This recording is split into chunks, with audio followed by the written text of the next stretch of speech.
have a passage before us that so coincidentally shows up at sometimes helpful and sometimes awkward times in the church year.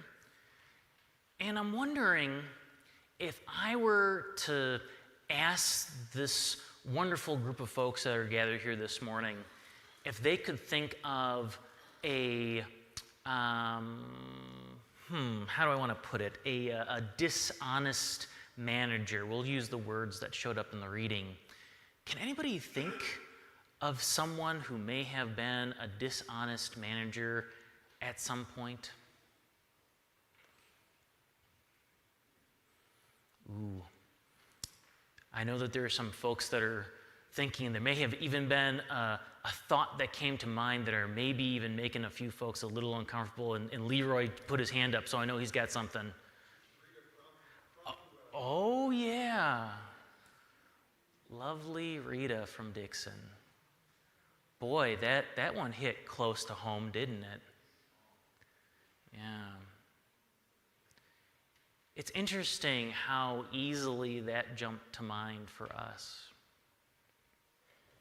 I wonder, folks, about those moments in life that we have where we find it really easy to jump onto and point out those moments where folks get local or statewide or even national acclaim for their actions.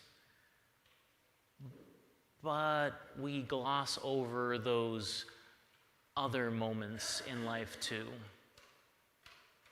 We gloss over those moments in life where there's the kid that you notice at the grocery store who sneaks a peanut from that giant, thing that has all the different nuts in the bags and the scoops and stuff, because it's just one peanut, that's fine, we don't need to worry about that. Or we glance over or ignore that one stop sign in the middle of that neighborhood that, why is there even a stop sign here? No one uses this road, it doesn't matter, no one's gonna pay attention if we go past that.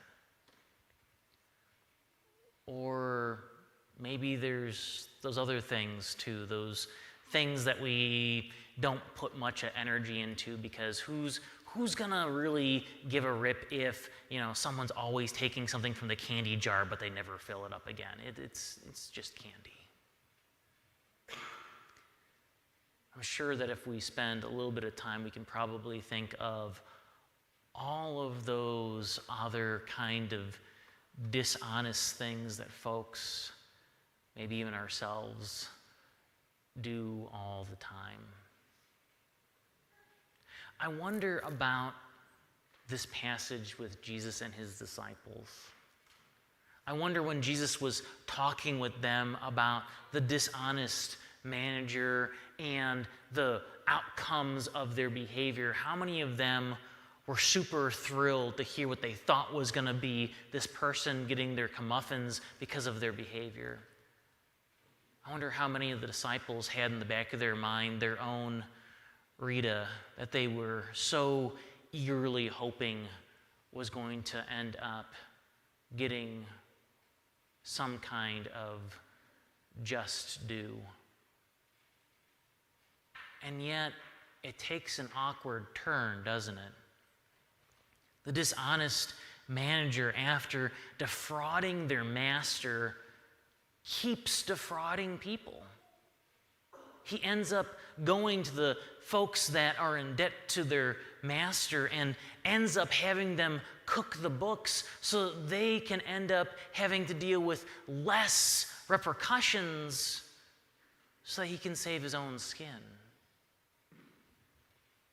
And the master, who knows full well exactly what he's done, gives him praise for acting shrewdly.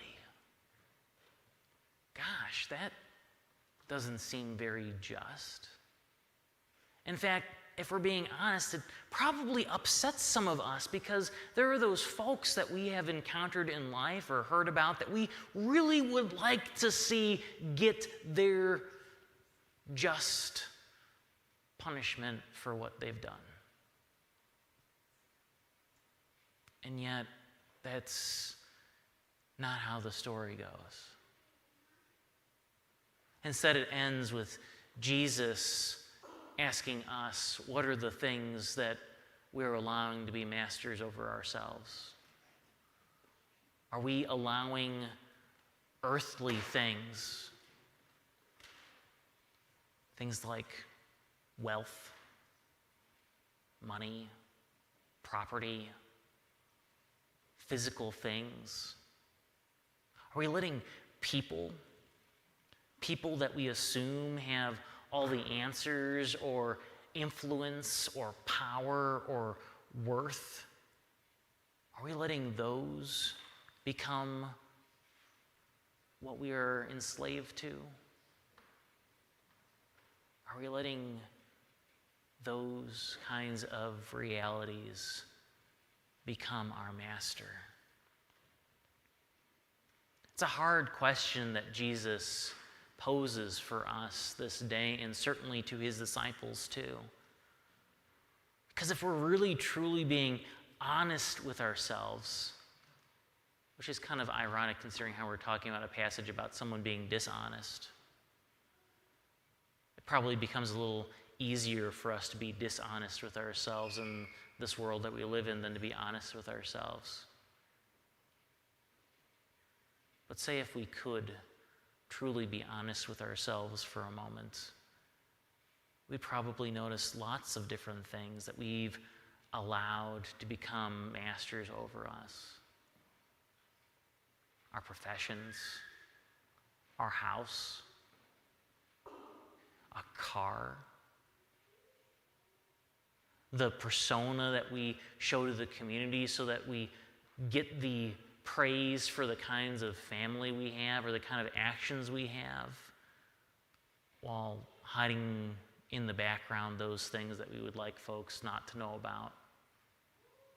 The disagreements that we have with our spouse or children, the fights that we've gotten into with our parents or grandparents.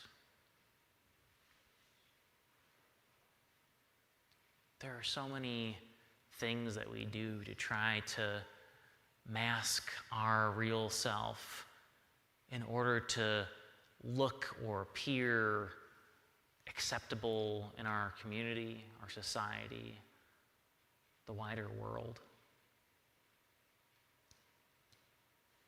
The sad truth is, if we really dig deep into this passage and the choices we've made in life, we probably have our own ledgers filled with dishonest choices and actions too.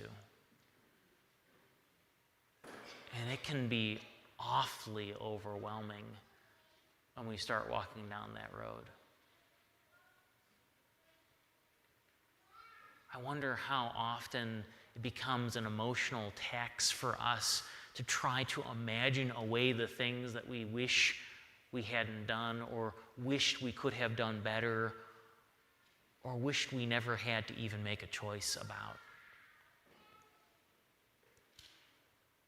I wonder sometimes about what it would take for a person to really be able to let go of those things without having to try to make up something to mask it. And then there's this Jesus who shows up, who seems to know all of the ups, the downs, the ins and outs, the things that we've royally botched up, and the things that we've done to try to hide or manipulate our actions so that they become more palatable to those around us. And somehow, in the midst of all of that, Jesus still offers up opportunities to be fully who we are. And there's, I think if we're being true about it, a risk, a scare in that. To be so vulnerable about who we are that we don't have to hide behind our dishonesties because Christ knows and already can see past it anyhow. Because our God cares so much about who we are and who we were made to be, that even in the midst of those things, God sees our whole self and not just the parts that we want to share.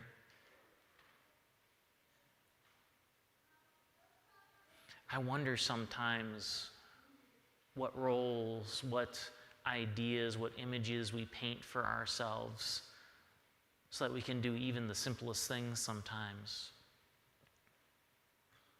I wonder about how comfortable we become with the masks that we wear to the grocery store or to the bank or to church because of the expectations or the societal norms that we've had to cover ourselves with so that we can present our own assumed functionability in those spaces. And yet Jesus doesn't seem to be interested in any of that. Our God, who took on flesh and blood to walk amongst this creation, only wants to know and see who God made. Not the garbage that we cover ourselves with or pretend that we are in order to be more likable or acceptable or palatable to others, but just who we are. Which makes the question that we're given, the task that we're given to us about who we want to serve, that much more difficult, because there is certain stakes and limits to what our world can offer, and yet what God is offering. To not have to feel the hovering judgment of all of the other stuff seems all the more enticing. But when we're given the choice between living in a life that reflects a God who loves us for just who we are, and a world that doesn't give a rip about who we are, but whether or not we fit in or do what other people do, what seems like what would be an easy choice becomes that much harder. In fact, it becomes a daily struggle, doesn't it? I'm sure that many of us in this room probably know that struggle quite well. Those moments where you get up and when you see yourself in the mirror, you don't want to see the person that's there because of how different from the person that you know you are is. Being a follower of Christ is hard stuff, because there are so many layers of other things in this world that want to name and claim and tell us who we are and who we serve. And Jesus just wants us. Just us.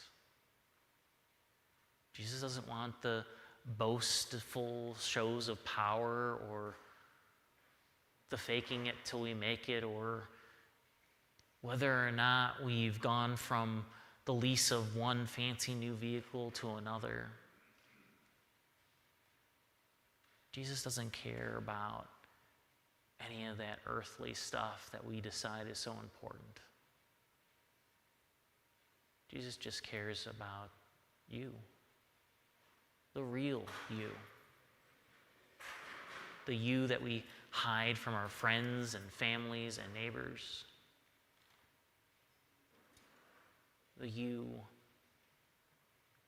that God called his very own in the waters of baptism and named and claimed as an equal child of God. So when Jesus asks whether or not we are going to be honest with all of the dishonest things in this world that are layered upon us, we have to make that difficult choice too. if we want to be acceptable in our community, in our world, or if we just want to be seen by God. And if by God's mercy and the working of the Holy Spirit, it is just wanting to be seen as God sees us, then we've got some work to do so that we can see each other the same way too.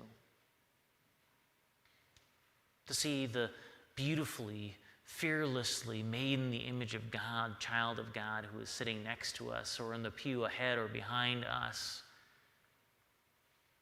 and not the other stuff. To see the joy of a child who's playing rather than the societal expectations of them being quiet.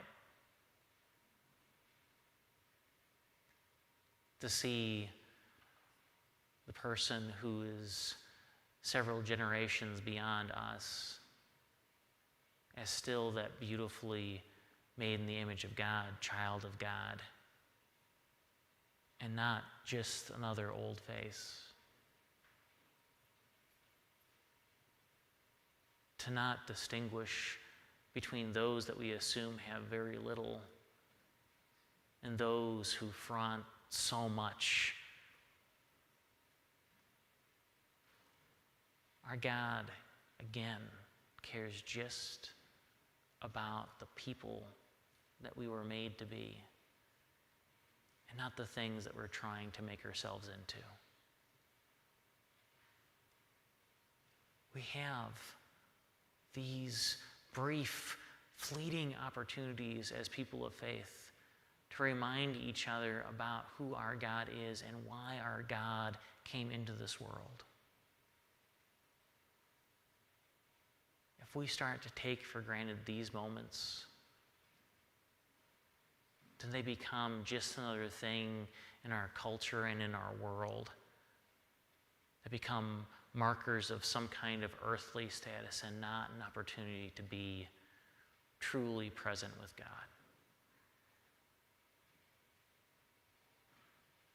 So my hope and my prayer for us this day is when we pass by the font, when we come to the Lord's table, that we might be coming as just ourselves and not for the showiness of something else.